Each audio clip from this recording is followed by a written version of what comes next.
अस्सलाम वालेकुम टू आल संगत, क्या हाल है जनाब? ठीक ठाक हो? उम्मीद करें सारे भैणा भिरा ठीक ठाक हो सन। अल्लाह पाक सारे भिरावां दे माल जान इज़्ज़त आबरू हर शे दी हिफाजत फरमाए ते अल्लाह पाक सारे मुसलमानां दियां बच्चियां दे नसीब अच्छे फरमाए।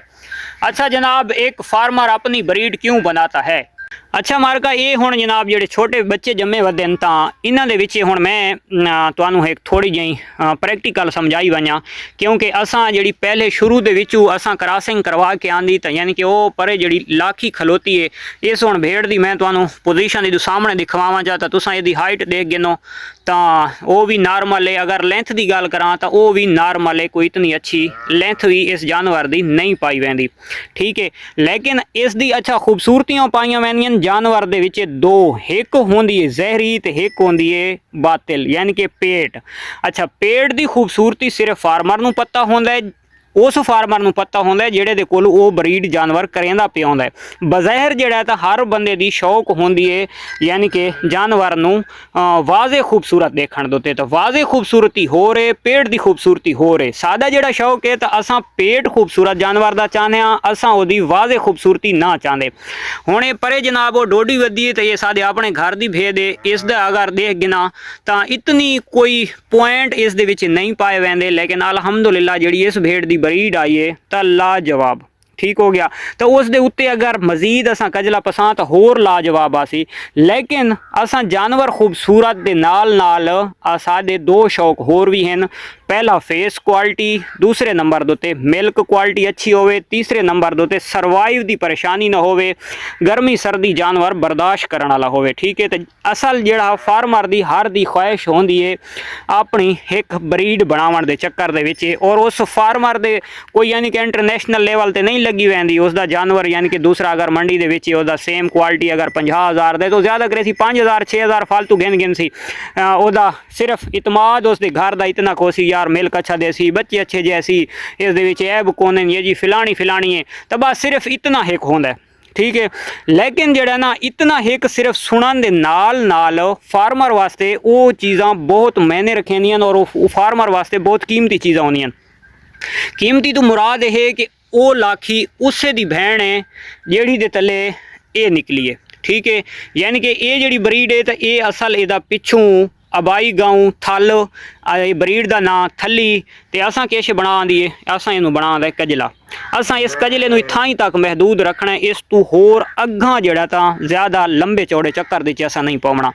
होर तुहानूं मैं एक लेली दिखवाना, ये जिहड़ी लेली सामने खलोती है ये लेली बज़ाहिर तां कजली बन गई है, लेकिन इसका जिहड़ा पिछे ब्लड लैन है किश है तो ये ब्लड लैन है पिछों थली, प्योर थली दे उत्ते देसी कजला, देसी कजले दे विचों लेली वो जमी यानी कि कारली लाखी जी बन गई, वो इत्थां ही खलोती है। ये जिहड़ी सामने ये ब्लैक मुँह वाली खलोती है, ब्लैक चेहरे वाली, इस ब्लैक चेहरे वाली दे विचों ये किश बन गई है, ये कजली आ बनी है, ठीक है। इत्थे आके इस ब्रीड की भी ब्रेक, इस तो होर असां अगली चेंजिंग वाले पासे नहीं वजना।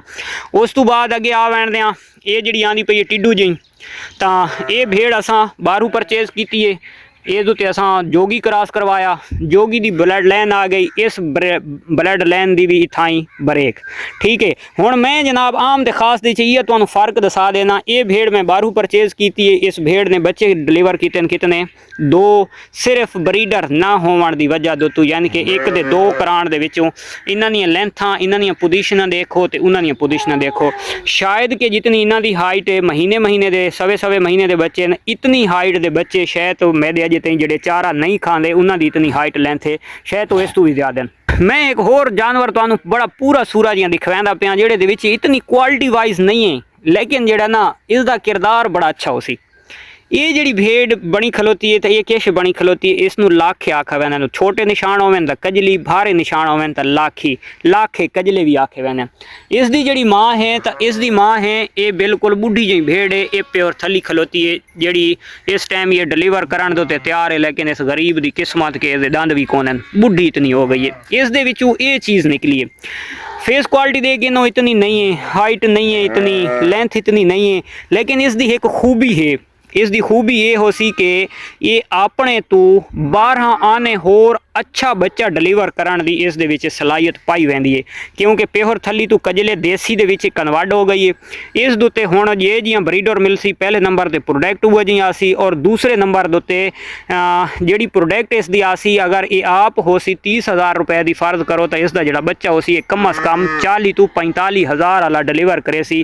अगर इस दियां क्वालिटियां वाजे दिखा तो यदी शह कोनी जो अगर इस चीज़ नूं दा अग्गा वांझ के दिखा इसका पेट चेक करा तो इसका पेट बहुत खूबसूरत हो सी।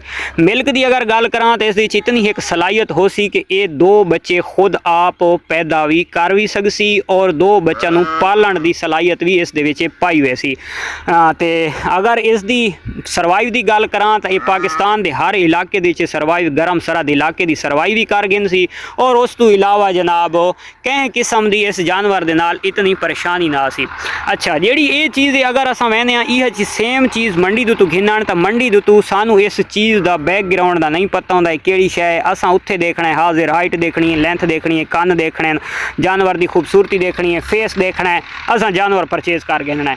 लेकिन कि जोड़ा जानवर इस दे नाल दा असां मंडी तो परचेज गिन सा उदों तो इतने पैसे भी न लग सन तो जायज़ भी मिल सी, लेकिन उसका कम अज़ कम 1 साल बाद वांझ के सानू पता लग सी कि ये जानवर क्या हाई तो क्या नहीं। कोई ऐसा जानवर हो सी कि साडी सोच तो बहुत ज़्यादा बेहतर अच्छा हो सी, कोई ऐसा जानवर हो सी कि बिल्कुल बदतरीन और बेकार हो सी। अगर किसी शौक वाले को ऐसा जानवर अस परचेज करें तो उस दे सानू इतमाद ते गिनना पोसी, माँ असा दे गिनसूँ, प्यू अगर हो सी तो दे गिनसा, वरना लेकिन थोड़ा बहु सानू डाउट हो सी यार ये फेस कम है, इसकी फिलानी शे कम है, इसकी हाइट कम है, लेकिन उसका जोड़ा साल असा इंतजार करके जिले अस प्रोडक्ट देखनी है तो असा खुश उस दे उत्ते ज़्यादातर थे सा। इस वजह तो कोई फार्मर भी है चाहे बिल्कुल दोगली तो दोगली का शौक करेंदे ते चाहे कोई अच्छी तो अच्छी का शौक करेंदे, पहले नंबर दोते कोई शौक है वो छोटा नहीं है। ठीक है, बड़ा तो बड़ा दिल करना चाहिए इस शौक वास्ते किसी किस्म का जानवर चाहे 20,000 वाला है चाहे 20 लाख वाला जानवर है,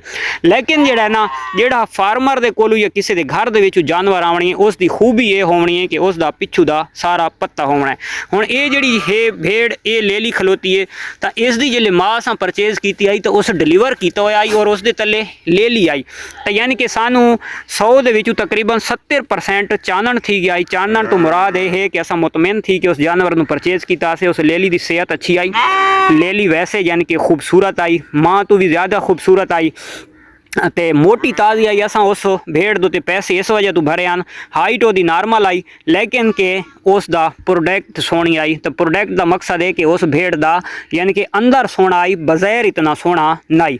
उस तो बाद सारे को जोगी है तो क्रॉस थी है तो अल्हम्दुलिल्लाह ये बहुत शौक वाली चीज़ पैदा थी है और अल्हम्दुलिल्लाह असा इसनू नैक्सट टाइम अपनी ब्रीड के पसा इसका शौक कर सा, चाहे हाइट नॉर्मल रखे तो चाहे ज़्यादा रखे, लेकिन पॉइंट वाले पास अल्हम्दुलिल्लाह पूरी है। और यदा जोड़ा बैकग्राउंड है बैकग्राउंड तो मकसद है कि यदा पेट भी खूबसूरत हो सी और ये तले मिल्क अच्छा हो सी, ये बच्चे पालन दे सानू किसी किस्म की कोई परेशानी ना आ सी। तो ये असल चीज़ होंदी है यानी कि जोड़ा बंदा नस्ल दर नस्ल जानवर को चलांदा आंदा होंदा है उस जानवर की पहचान